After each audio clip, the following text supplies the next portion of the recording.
Olá pessoal, tudo bem? É uma grande satisfação estar aqui com vocês. Eu me chamo Jefferson e junto com Jéssica Tavares, Jefferson de Carvalho, Michele Carvalho e Cláudia Nogueira, iremos apresentar a vocês algumas questões do Enem, questões de anos anteriores, que irá nos ajudar e ajudar a vocês a enfrentar o Enem que estará aí por vir. Porventura do surto do coronavírus, a nossa disciplina de estágio curricular 3 teve que ser substituída por essa atividade que estamos aqui fazendo. Então agradecemos a cada um de vocês que estão disponibilizando do seu tempo para, junto conosco, nos aprofundarmos neste mundo da filosofia dentro do Enem. Disciplina esta que infelizmente está sendo muito desvalorizada em todo o Brasil, mas que felizmente na prova do Enem ela tem cada vez mais se alavancado. Tem cada vez mais ganhado espaço e importância. Então, por isso, estamos aqui hoje com vocês para discutirmos algumas dessas questões que caíram nas provas anteriores. O meu muito obrigada, um obrigada dos meus colegas e que vocês possam aproveitar ao máximo este momento que nós preparamos para vocês.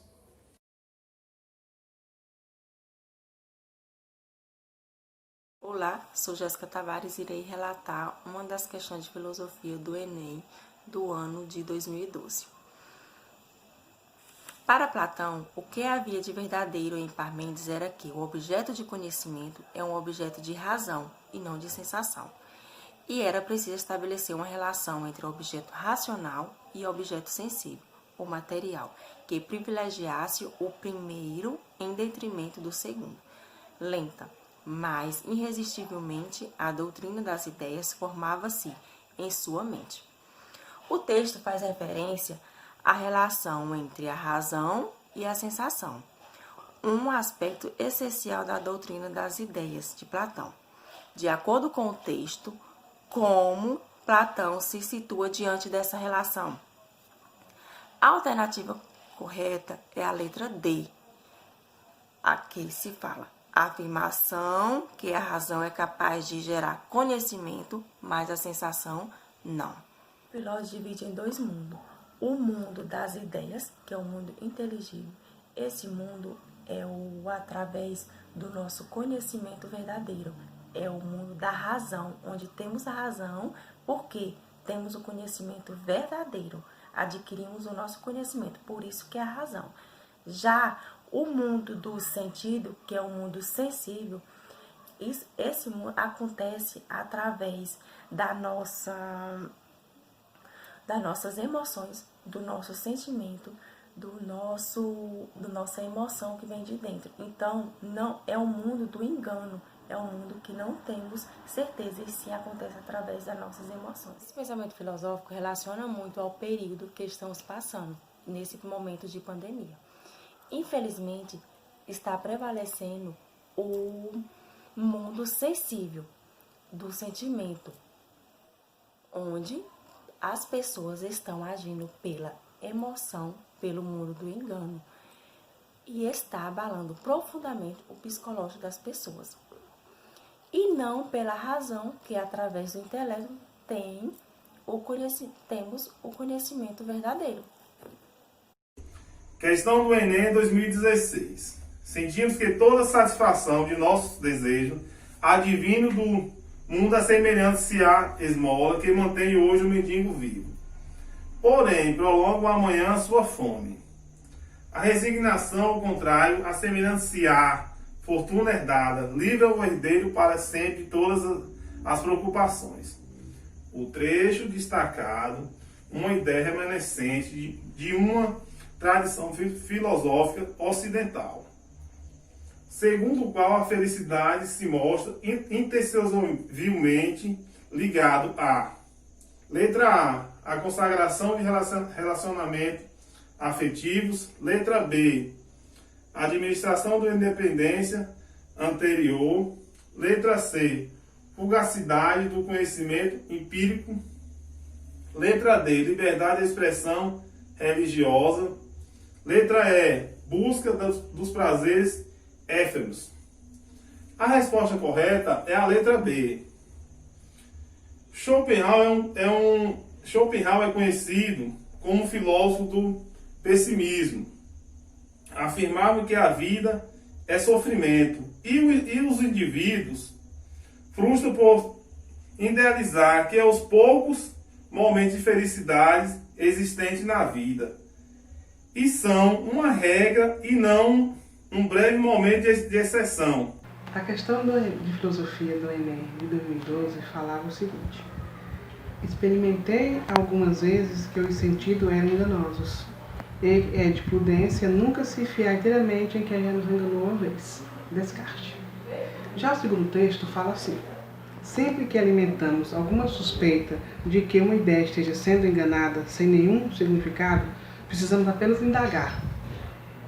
De que impressão deriva esta suposta ideia? Nos textos, ambos os autores se posicionam sobre a natureza do conhecimento humano. Descartes e tem opiniões diferentes. São de pensamentos opostos. No racionalismo, Descartes propõe que os sentidos são enganosos e não podem servir como uma base para o conhecimento. O empirismo de afirma que todo conhecimento tem origem na experiência dos sentidos. Tudo isso podemos dizer que eles atribuem diferentes lugares ao papel dos sentidos no processo de obtenção de conhecimento. E agora estamos vivendo isso, né? Porque muitos estão obtendo novos conhecimentos para se adaptarem a este momento de pandemia. Devido ao vírus, muitos alunos, em geral, não estão tendo a oportunidade de continuar estudando, pois para uns as aulas online continuam e outros não estão tendo o conhecimento necessário. Mas quando tudo isso se normalizar, teremos êxito em conjunto.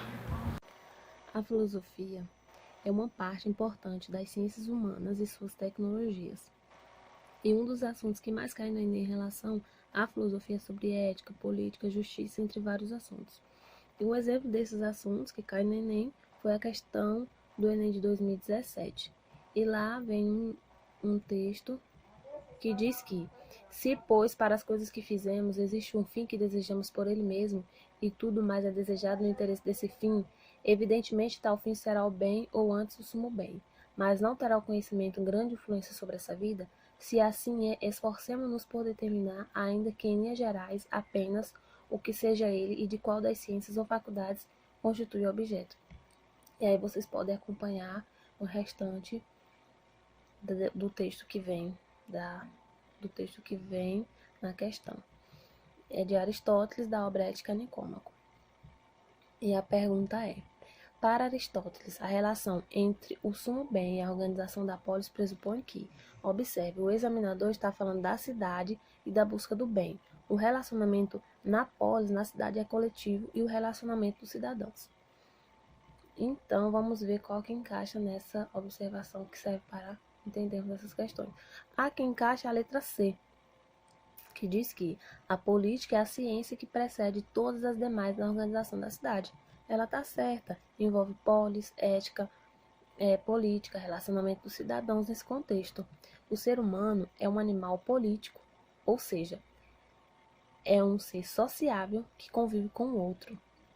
Faz parte da natureza humana associar-se e viver em comunidade, sendo que nos diferencia dos outros animais. O ser humano naturalmente busca a felicidade, que é uma questão bastante discutida na obra Ética Nicômaco de Aristóteles. A felicidade é o bem maior e somente por ignorância, por não compreender o bem, é que o ser humano pratica o mal. Então, a opção certa é a letra C. E estudando sobre esse texto, essas questões, pude perceber que a gente pode tirar uma coisa importante disso tudo. Podemos estar nos conscientizando mais ainda em relação a esse momento de pandemia.